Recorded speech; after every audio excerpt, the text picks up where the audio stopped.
Next speaker हमारी अधिष्ठाता doctor Vimla डुकवाल madam से रिक्वेस्ट करूंगी कि वो अपना उद्बोधन दें। धन्यवाद।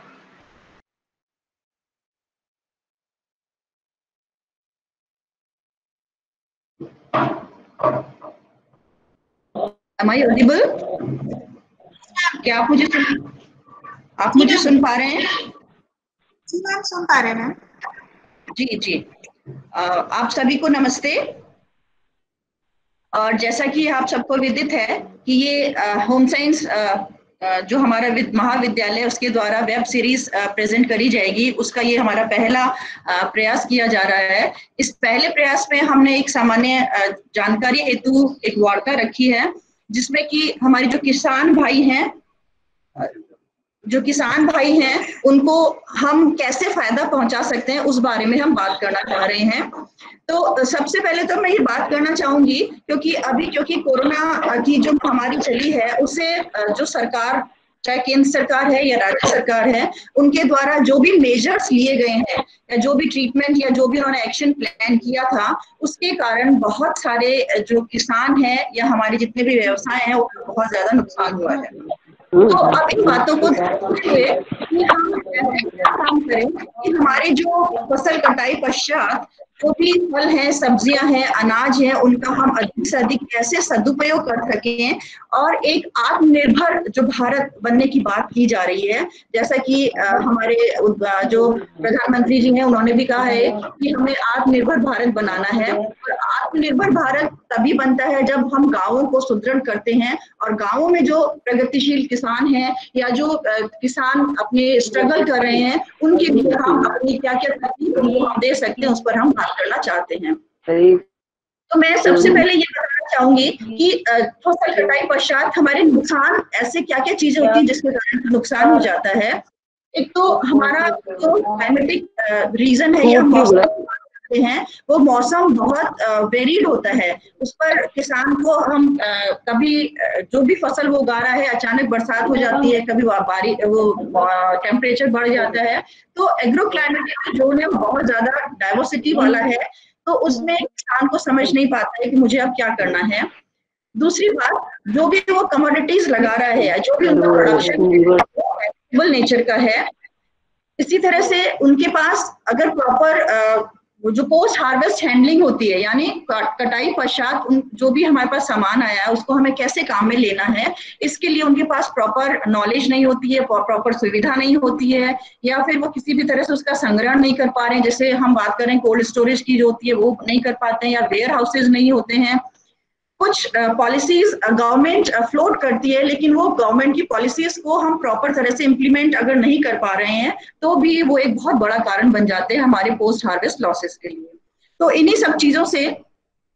बचने के लिए हमें जरूरी होता है कि हम सब की आज ये नीड है, बहुत अर्जेंट नीड जिसको हम बोल सकते हैं, कि हम पोस्ट हार्वेस्ट मैनेजमेंट करें। और पोस्ट हार्वेस्ट जो मैनेजमेंट है वो हम तभी कर सकते हैं जब हम फूड को उसमें कुछ वैल्यू ऐड करें, यानी मूल्य संवर्धन हमें करना है। और मूल्य संवर्धन नॉट इन टर्म्स ऑफ पैसे की हम केवल बात नहीं करें, हम उसकी क्वालिटी की भी बात करें, हम उसको कैसे लॉन्गर टाइम तक अवेलेबल करा सकते हैं। तो ये वैल्यू एडिशन जो मूल्य संवर्धन है उसके द्वारा हम हमारा पोस्ट हार्वेस्ट जो मैनेजमेंट है वो किया जा सकता है। और जहां तक जो स्मॉल जो स्केल जो इंडस्ट्रीज होती हैं या एंटरप्रेन्योर्स होते हैं या जो किसान हैं, वो चाहते हैं कि हमको कुछ प्रोडक्शन करना है, जो उनके वहां पर क्रॉप हो रही है, जो प्रोड्यूस हो रहा है, उसको यूज करना है, तो उसके लिए हमें मूल्य संवर्धन पर जाना ही पड़ेगा, उसके अलावा हमारे पास कोई और ऑप्शन नहीं है। तो जब हम मूल्य संवर्धन की बात कर रहे हैं, उसमें एक छोटा सा मैं आपको उदाहरण देना चाहूंगी। जैसे हम क्या करते हैं कि गेहूं उगाते हैं। अब गेहूं आपने बहुत मेहनत से उगाया है, और जब हम उसको आटा बनाने जा रहे हैं तो आटा उसमें हमने एक और वैल्यू ऐड कर दी है, तो उसका पैसा बढ़ जाता है। इसी तरह से जब उस आटे से हम बहुत सारे प्रोडक्ट बना देते हैं, चाहे हमने ब्रेड बनाया या बिस्किट्स बनाए, तो उससे उसकी एडिशन हुआ, उसको पैसा मिलना शुरू हो जाता है। तो ये कुछ चीजें होती हैं जिनको कि अगर हम ध्यान रखें कि क्या क्या ऐसी चीजें हैं जिनसे कि हम उस जो पर्टिकुलर प्रोडक्ट हमारा प्रोड्यूस है उसमें हम कैसे वैल्यू ऐड करें, तो इसके लिए हम किसानों को ट्रेनिंग दे करके उन्हें इम्प्रूव किया जा सकता है।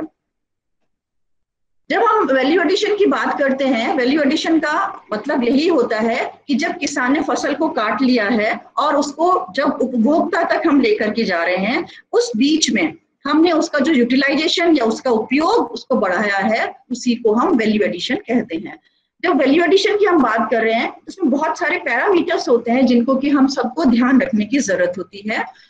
स्कॉलर्स जो होते हैं वो उनकी ये ड्यूटी बनती है कि इस तरह की ट्रेनिंग्स या इस तरह का जो लोग उनके कांटेक्ट में आते हैं, फार्मर्स उनके कांटेक्ट में आते हैं, वो अपनी नॉलेज उन तक पहुंचाएं कि जो हार्वेस्टिंग टेक्नोलॉजी होती है, यानी फ्रूट को तोड़ना है, वेजिटेबल्स को तोड़ना है या ग्रेन्स को कब हार्वेस्ट करना है, उसका प्रॉपर मेच्योरिटी स्टैंडर्ड्स होते हैं, उसकी ग्रेडिंग हमें करनी पड़ती है। कि जैसे हम एक उदाहरण से आप समझ सकते हैं कि जब हम बाजार में जाते हैं तो कुछ फ्रूट जो सेब होते हैं वो ऊपर रखे होते हैं, कुछ नीचे रखे होते हैं, कुछ उससे भी नीचे रखे होते हैं, और उसी हिसाब से उसकी जो प्राइस, जो वैल्यू होती है, कीमत होती है। तो ग्रेडिंग से भी हम हमारा उसमें वैल्यू ऐड कर सकते हैं। इसी तरह से बहुत सारी चीजें, जैसे हम जब काम में ले रहे हैं, जैसे मैं बात करूं कि हम जो चीज हम बनाते हैं, जैम जेली ये बना रहे हैं, इससे जो वेस्ट प्रोडक्ट निकलता है, उस वेस्ट मैनेजमेंट को भी हमें बहुत प्रॉपर तरीके से करना चाहिए। यानी वो वेस्ट फेंकने के लिए नहीं है, उसका हम क्या बेस्ट यूटिलाइजेशन कर सकते हैं, उस पर हमें बात करने की जरूरत होती है। फोर्टिफिकेशन, पैकेजिंग, लेबलिंग, क्योंकि जब कोई भी चीज बहुत अच्छे से पैक्ड होती है, उस पर लेबल बहुत अच्छे से लिखा होता है, सारी इंफॉर्मेशन अगर हमें मिल जाती है, तो ये सब चीजें हमको अट्रैक्ट करती हैं कोई भी चीज को परचेज करने के लिए। तो जब भी हम कोई चीज बना रहे हैं, तो हम सबको ये करना चाहिए कि उसके ऊपर हम सारी इंफॉर्मेशन लिखें और उसको एक बहुत अच्छे से पैकेज करके फिर हम उसे मार्केट में लेकर के जाएं। वैल्यू एडिशन का सीधा सीधा अगर हम शब्दों में अर्थ निकालें तो यही है कि हम जो पुअर इकोनॉमिक वैल्यू होती है, यानी कम कीमत की चीजों को अधिक कीमत की चीज बनाना और उससे हम अधिक से अधिक फायदा उठा सकें। इसके अंदर की जो वैल्यू एडिशन है वो आजकल एक बहुत हमारा इमर्जिंग ट्रेंड है, या आ रहा है आजकल, इसका बहुत ज्यादा चलन में है, जिसमें हम ये बात करें कि जो भी हमारे पास प्रोडक्ट है या प्रोड्यूस हमारे पास आ रहा है, हमें सबसे पहले तो जब वो खेतों से फील्ड में मतलब हमारे घरों में लाया जाता है या कारखानों में लाया जा रहा है, उसका प्रॉपर प्रोटेक्शन बहुत जरूरी होता है। यानी हमें कोल्ड चेन बनाने की जरूरत होती है, क्योंकि जैसे ही टेम्परेचर में वेरिएशन आता है, जैसे तापमान में किसी भी तरह से भिन्नता आनी शुरू होती है, उसमें बहुत सारे नुकसान होने शुरू हो जाते हैं। तो हमें उसका प्रोटेक्शन जरूरी है, प्रोसेसिंग, पैकेजिंग, फिर उसको कहाँ हमें भेजना है, बांटना है, और फिर मार्केटिंग और उसका प्रॉपर हमें यूटिलाइजेशन करना है। तो ये सारी चीजें हमको इसलिए करनी है क्योंकि हम रिसोर्सेज हमारे पास हैं, लेकिन उसका बेस्ट यूटिलाइजेशन हम करें, जिससे कि हमारी जो जीवन यापन की जितनी भी जरूरतें हैं उसको हम खाने और भोजन के साथ साथ, पोषण के साथ साथ उसको हम पूरी कर सकें। इसका फायदा यही है, जब हम मूल्य संवर्धन कर रहे हैं तो उसका फायदा हमको क्या मिलता है, क्योंकि जैसा कि अभी कोरोना महामारी जब आई है तो उसके अंदर जितने भी हमारे खेत हैं, उन खेतों में बहुत सारा प्रोडक्शन हुआ। अगर मैं बात करूं, जो पेरिशेबल फ्रूट्स एंड वेजिटेबल्स की हम बात कर रहे हैं, उनके बहुत सारा प्रोडक्शन हुआ, लेकिन क्योंकि हम उसको मार्केट में नहीं ले जा पा रहे थे, इसलिए वो खराब होता चला गया। तो उसके लिए हमें मूल्य संवर्धन की जरूरत होती है। इसी तरह से हम गुणवत्ता की बात करते हैं, तो क्वालिटी अगर हम उसमें डालेंगे तो हमें उसका हमें ज्यादा फायदा मिलेगा। इसी तरह से जब हम कोई भी चीज की मूल्य संवर्धन हम कर देते हैं, उसमें क्वालिटी हम डाल देते हैं, तो इससे हमारा जो होराइजन है, या हम ये कहें कि हमारा एरिया बढ़ जाता है, जहां पर कि हम हमारे प्रोडक्ट को इंटर और इंट्रा रीजन, यानी हम अपनी जगह पर, अपने डिस्ट्रिक्ट की बात करें, हम अपने सिटी की बात करें, हम अदर स्टेट्स की बात करें, तो वहां तक हम उन चीजों को पहुंचा सकते हैं। और इसी से ही हम, जैसे हम बोलते हैं कि जो भारत है उसमें कुपोषण बहुत ज्यादा फैला हुआ है, उस कुपोषण को रोकने के लिए, मतलब कुपोषण दोनों तरह से हो सकता है, आप सब जानते हैं कि ज्यादा जब हम खा लेते हैं तो भी कुपोषण है, और कम खा रहे हैं तो भी कुपोषण है। तो इन दोनों को ही अगर हमें रेक्टिफाई करना है, दोनों को अगर हमें सही करना है, तो उसके लिए हमें मूल्य संवर्धन जो है बहुत अपनाना बहुत जरूरी हो जाता है। इसी के साथ मैं ये भी कहना चाहूंगी, क्योंकि अब धीरे धीरे एम्प्लॉयमेंट भी खत्म हो गए, क्योंकि जो प्राइवेट जितने भी सेक्टर्स थे, उन सेक्टर्स ने अपना जो काम था, इंडस्ट्रीज थी, फैक्ट्रीज थी, सब बंद हो गई इस कोरोना के कारण। तो जब हम घर में एक स्मॉल स्केल इंडस्ट्री शुरू कर रहे हैं, हम एंटरप्रेन्योर बनना चाह रहे हैं, या हम ये बात करते हैं कि फार्मर्स प्रोड्यूसर ऑर्गेनाइजेशन की जो हम बात करते हैं, वहां पर हम एम्प्लॉयमेंट जनरेट करते हैं, हम लोगों को काम दे सकते हैं, हम इस तरह की उनकी ट्रेनिंग ऑर्गेनाइज कर सकते हैं जिससे कि उन्हें काम मिले और अपनी जीविका उपार्जन वो कर सकें। जब प्रिजर्वेशन कोई काम, हम जब चीजों को संरक्षण करते हैं, संरक्षण करने से क्या होगा कि हम अपनी सेविंग करते हैं, और जब हमारी सेविंग होती है तो हम हमारे लिविंग स्टैंडर्ड को इम्प्रूव करते हैं।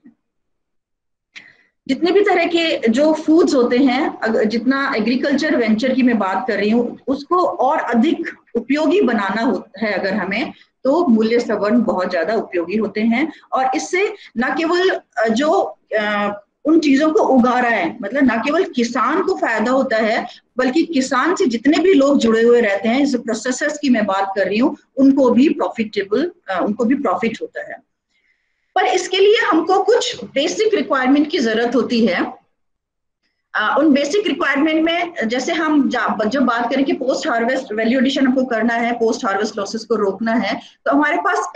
संपूर्ण मात्रा में जो रॉ मटेरियल है वो होना चाहिए, तो वो अभी हमारे पास है। उससे संबंधित हमारे पास छोटे मोटे जो भी इक्विपमेंट्स होते हैं उसकी हमें जरूरत पड़ेगी। जो मैन पावर की हम बात करते हैं, 2-3 हमें लोग चाहिए होंगे काम करने के लिए, और ऐसा बाजार जहां पर कि हम उस अपने जो प्रोडक्ट हम बना रहे हैं उसको वहां तक पहुंचा सकें। इसमें हमें एक बात और ये सोचने की जरूरत है कि जब हम मार्केट का हम बात कर रहे हैं या हम कंज्यूमर्स की बात करते हैं, तो हमें एक ये देखने की जरूरत है कि हमारे प्रोडक्ट की डिमांड कहाँ पर ज्यादा है, या हम जैसे कॉम्पिटिटर्स की बात करते हैं तो हमें कुछ अलग सोचने की जरूरत होती है। इसमें एक बहुत सीधा सा आपको उदाहरण भी दे सकती हूँ। जैसे हम बाजरा की बात करते हैं, या हम एरिड फूड्स में अगर बात करें तो काकड़िया जिसको बोलते हैं, काकड़िया बहुत ज्यादा आता है और बहुत पेरिशेबल है, बहुत जल्दी खराब हो जाता है। तो उसका हम ऐसा प्रोडक्ट बनाए जो मार्केट में अवेलेबल नहीं है। जैसे अब आप जितनी भी जगह जाएंगे आपको एप्पल का जैम मिलेगा, आपको मिक्स फ्रूट मिलेगा, आपको पाइनएप्पल का मिल जाएगा, लेकिन आपको काकड़िया जैम जो है वो नहीं मिलेगा। तो हमें कुछ अलग हट करके कुछ इनोवेटिव सोचने की जरूरत है, जहां पर कि हम हमारा जो प्रोडक्ट है उसको हम कंज्यूम करवा सकें।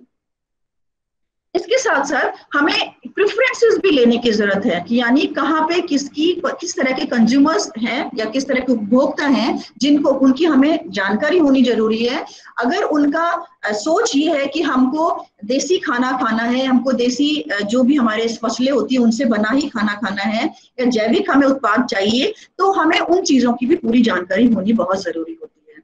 और साथ ही साथ हमें विभिन्न प्रकार की जो वैल्यू एडिशन के मेथड्स हैं वो हमें बताने बहुत जरूरी होते हैं, और हमें उन चीजों का जब तक हमें भान नहीं होगा, जब तक हमें उनका पता नहीं होगा, हम आगे उनके बारे में काम नहीं कर पाएंगे।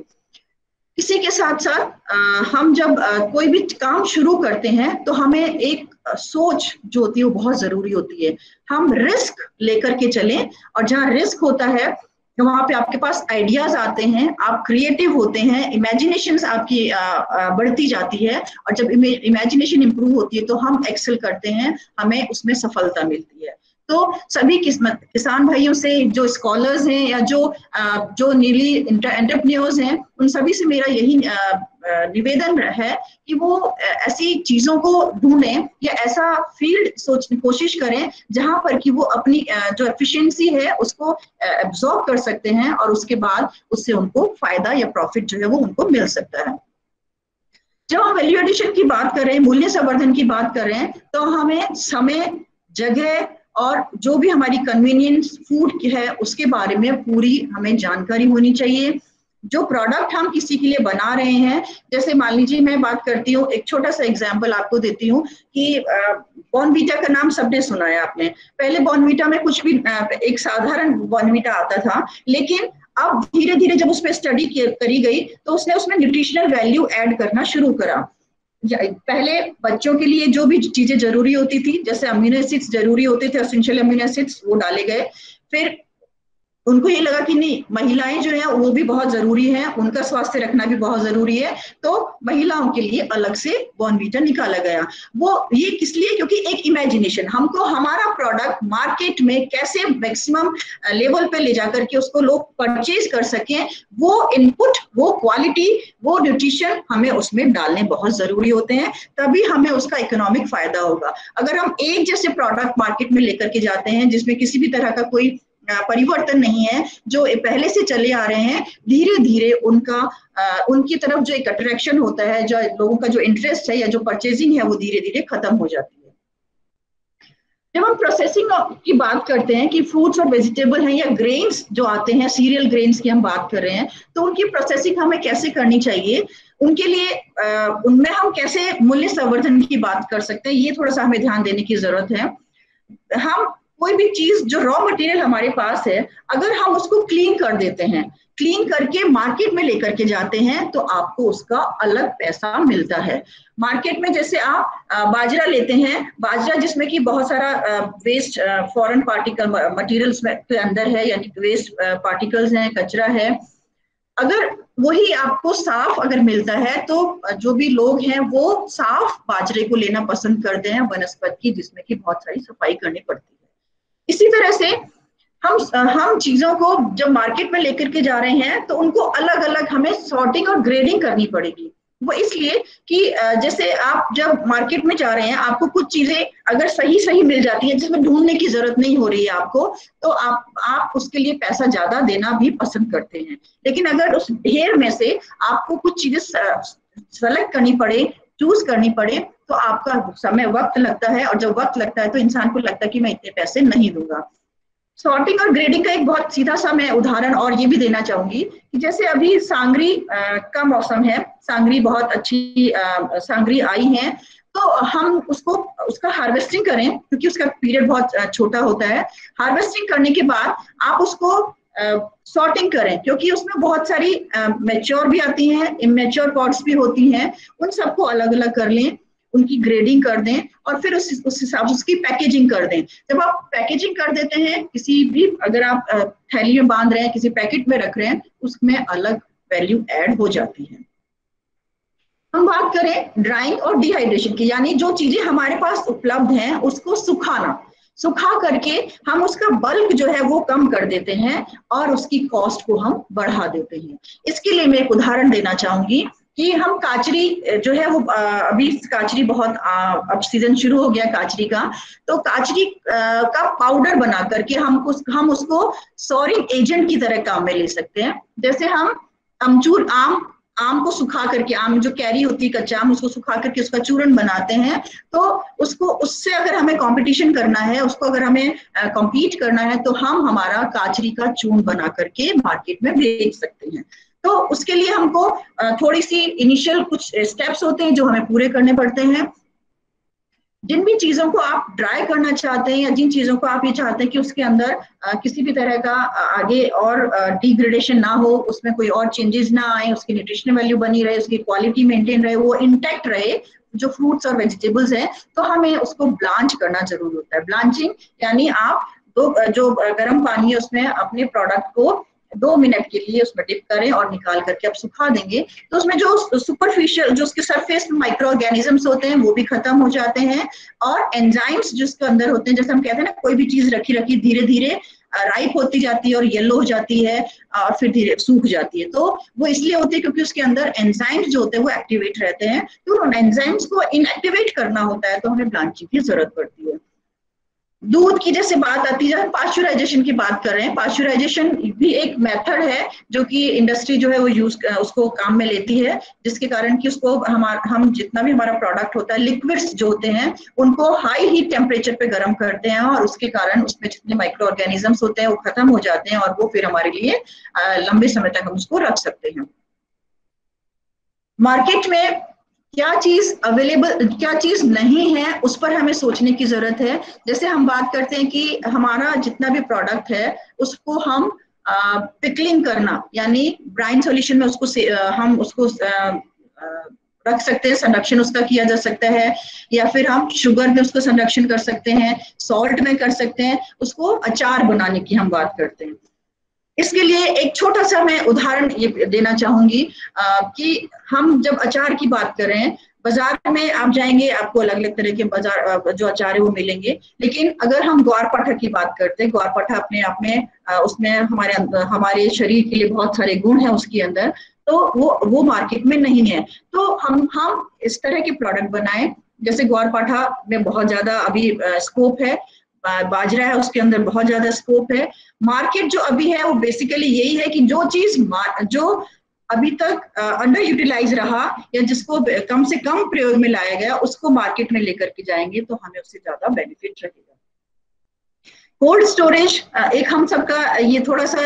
हम कॉन्सेप्ट हम लोगों ने ये डेवलप कर लिया है कि अगर हमको फ्रेश कोई चीज मिलेगी तब तो हम आसानी से खा लेंगे, लेकिन अगर कोल्ड स्टोरेज से अगर हमारे पास कोई चीज आती है हम नहीं खाते हैं। लेकिन अब हमारे पास वही एक ऑप्शन है, वही एक हमारे पास अपॉर्चुनिटी भी है कि हम हमारे जो भी हमारे पास प्रोड्यूस आ रहा है उसका हम कोल्ड स्टोरेज करें और उसको लंबे समय तक के काम के लिए हम मार्केट में अवेलेबल उसको देते रहें। तो ये छोटी छोटी चीजें होती हैं जिनको कि अगर हम ध्यान दें तो हमारे जो प्रोडक्ट है उसमें हम वैल्यू ऐड कर सकते हैं, और जब वैल्यू ऐड हो जाती है तो हम उससे पैसा कमा सकते हैं। ये एक छोटी सी टेबल जो है वो दिखाई गई है, उसमें यही बताया गया है कि किस तरह से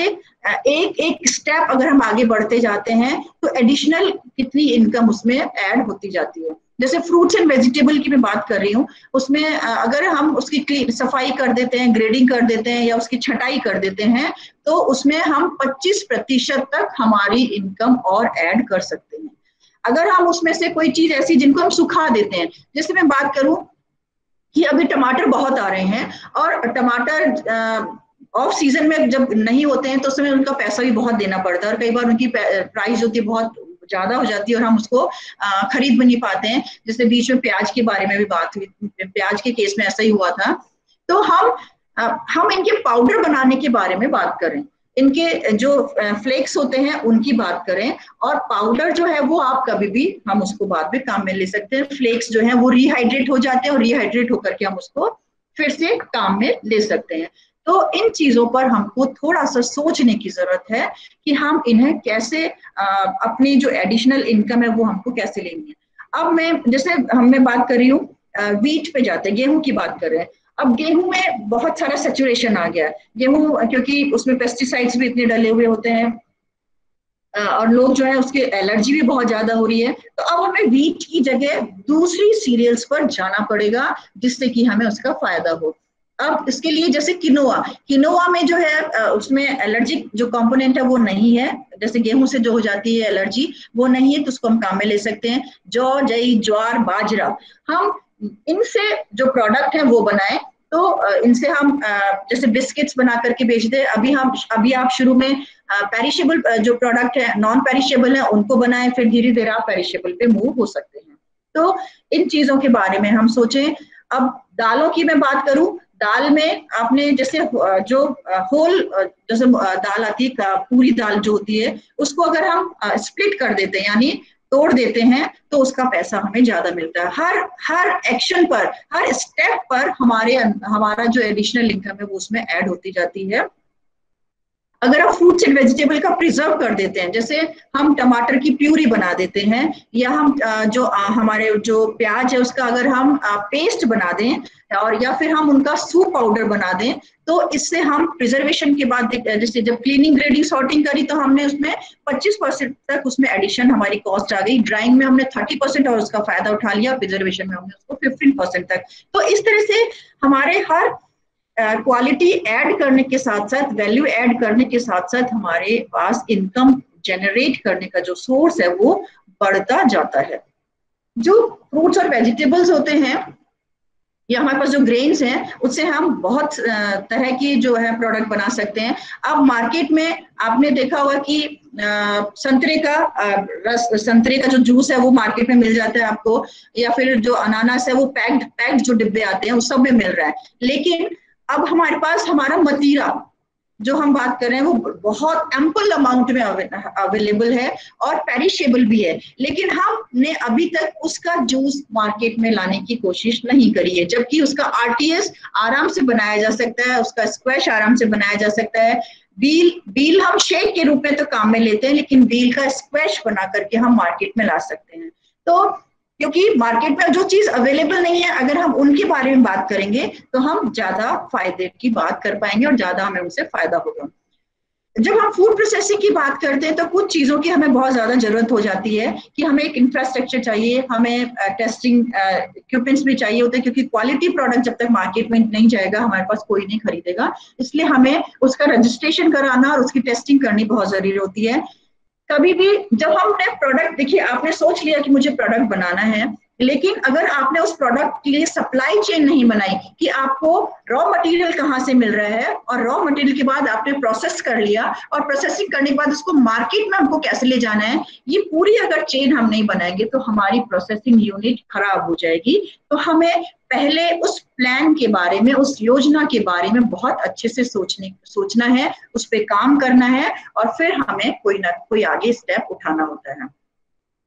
जो भी सीजन में जो चीज अवेलेबल है, आप कोशिश करें उस सीजन को, उस सीजन का फ्रूट या उस सीजन का सीरियल्स, उस सीजन की वेजिटेबल्स को हम ज्यादा से ज्यादा काम में लें, क्योंकि वो आपको सस्ता भी मिलेगा और बहुत अधिक मात्रा में भी मिलेगा, और उसके आप ज्यादा से ज्यादा प्रोडक्ट बना करके मार्केट में ले जा सकते हैं।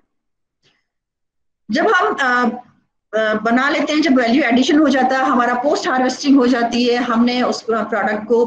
जो हमारे पास प्रोड्यूस आया था उसके हमने उसके फर्दर प्रोडक्ट्स बना लिए, तो हम सबका अब ये एक हमारे लिए फ्यूचर स्ट्रेटेजी ये बन जाती है कि हम आगे ट्रेनिंग्स दें, हमारे साथ लोगों को जोड़ें, एक लिंकेज की जो हम बात करते हैं वो लिंक हम बनाएं, जिससे कि हमारी जो नॉलेज है